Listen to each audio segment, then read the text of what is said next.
Como lidar com a dificuldade de se adaptar à medicação ou à diminuição da eficácia a longo prazo? Isso acontece. A minha estratégia é manter a quantidade. Post-it, aplicativo, lista de tarefas, agenda. Você já tentou de tudo, mas parece que nada consegue organizar a sua vida, certo? É porque pouco importa a ferramenta se você não se conhecer ou saber como aplicar de um jeito que funcione para você. Desenvolvi um método que me ajudou muito e hoje sou bem mais produtivo. Confere no primeiro link da descrição. Por quê? É igual eu tava conversando com o meu psiquiatra. Chega um momento, o que a gente costuma fazer? Por exemplo, nas primeiras semanas você tá tomando um medicamento novo, às vezes é o momento onde você sente maior eficácia, que o negócio tá bombando ali, né? Que o seu corpo tá adaptado e tudo. Algumas pessoas, nem todas. Mas em média é isso que acontece. E aí depois de algumas semanas aquilo começa a perder um pouco da eficácia mesmo. O seu organismo vai se acostumando à dosagem e aí o médico ele tende a ir aumentando a dosagem até um limite, onde você encontra um platô, né? Por exemplo, vamos supor que você toma um remédio X e aí você tem um resultado. Se você toma 2x, você já tem 30% mais resultado, não é 100% a mais resultado, entendeu? E aí o que meu psiquiatra explicou, que tem alguns medicamentos que se você tomar 3, 4, 5 vezes a dose, você não vai ter 3, 4, 5 vezes mais desempenho. Pelo contrário, você pode até ter o chamado efeito em U. O efeito em U significa que depois que você passa de uma dose ideal para o seu organismo, você começa a ter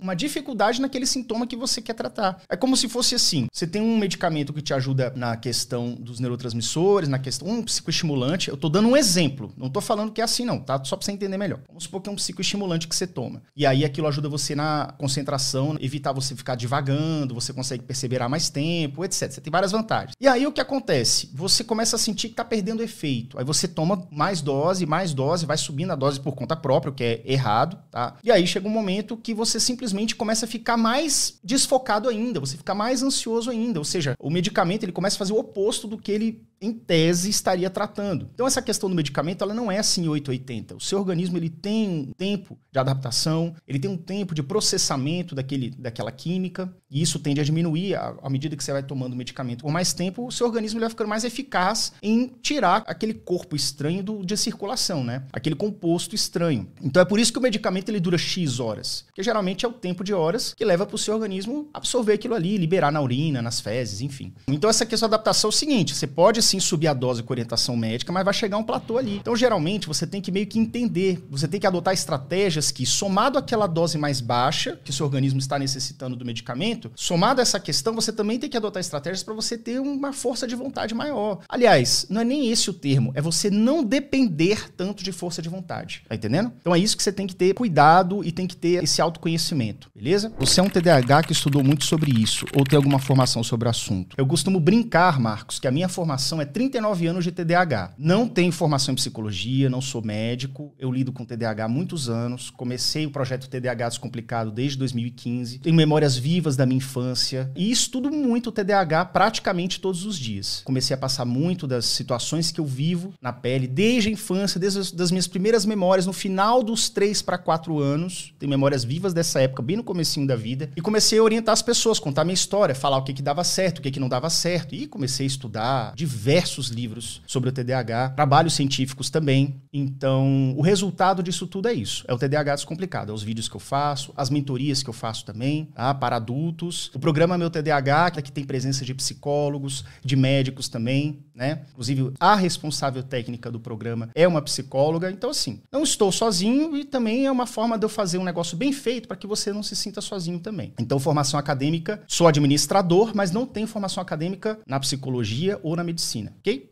Estou tomando bupropiona, só esse medicamento basta. Ou eu preciso de outro, preciso de uma opinião. Veja com seu médico, tá? Porque cada caso é um caso. Eu já tomei bupropiona. Bupropiona, pra mim, não foi diretamente pro TDAH. Foi pra questão da ansiedade, tá? Que meu psiquiatra receitou. Geralmente os medicamentos de primeira linha são os psicoestimulantes mesmo, então você precisa testar. Você tem que questionar o seu médico. Geralmente os medicamentos para TDAH seriam o metilfenidato e a lisdexanfetamina. Por que você começou na bupropiona? Porque você tem que ter uma coisa também em mente. É importante que o profissional ele trate cada ponto que esteja aí afetando a sua vida. Não é só o TDAH. Por exemplo, se você tem um TDAH ali severo, mas você tem uma ansiedade muito severa também, não adianta tratar só um ou outro. Você tem que atacar todas as frentes, entendeu? É isso que vai te trazer o sucesso no tratamento. Então, talvez o seu médico esteja fazendo um teste mesmo. Então, tá tudo certo. E essa opinião, não peça pela internet. Mesmo que eu fosse médico, não peça pela internet, porque é estrutura, o seu tratamento ele é único. Tem que ser o médico que tá te olhando ali, entendeu? Então, confia no seu seu médico. É isso, se você não confiar por algum motivo, não tá passando confiança, você procura outro profissional. Mas outro profissional presencial que vai te examinar, que vai olhar o seu caso, entendeu? É nesse sentido.